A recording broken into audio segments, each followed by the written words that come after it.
ፌራሪን ፍርድ ቤት ገትሮ ያሸነፈው ብቸኛው ኩባንያ ፌራሪ መኪኖቹ ላይ ትንሽ ለውጥ የሚያደርጉ ሰዎችን ጥቁር መዝገብ ውስጥ በመክተት ቢታወቅም ማንሶር ግን የፌራሪን ክስ ክፉኛ የሰባበረበት የአስገራሚ ምስጢር ይኸውላችሁ። ፌራሪ በመኪኖቹ ዲዛይን ላይ በጣም ቀናተኛ ነው። ባለቤቶቹ መኪናው ላይ ቀለም ወይም ቦዲ ኪት ቢቀይሩ ክስ እስከመመስረት ይደርሳል። ማንሶር በፌራሪ መኪኖች ላይ ለውጥ ማድረግ ሲጀምር ፌራሪ የብራንድ ስሜን እያጠፋ ነው በሚል ክስ መሰረተ። ደንበኞችንም ጥቁር መዝገብ ውስጥ ከተታቸው።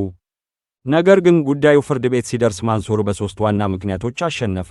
ፌራሪ መኪናውን አንዴ ከሸጠ በኋላ በመኪናው ላይ ምንም አይነት መብት ስለሌለው ባለቤቱ የፈለገውን ማድረግ እንደሚችል፣ የማንሶር ለውጦች በጣም ጥልቅ ከመሆናቸው የተነሳ መኪናው ከዋናው የፌራሪ ዲዛይን ጋር እንደማይመሳሰልና ማንሶር የፌራሪን ሎጎ በማንሳት በራሱ ሎጎ ስለሚተካ የንግድ ምልክት ሕግን እንደማይጥስ ፍርድ ቤቱ አረጋገጠ።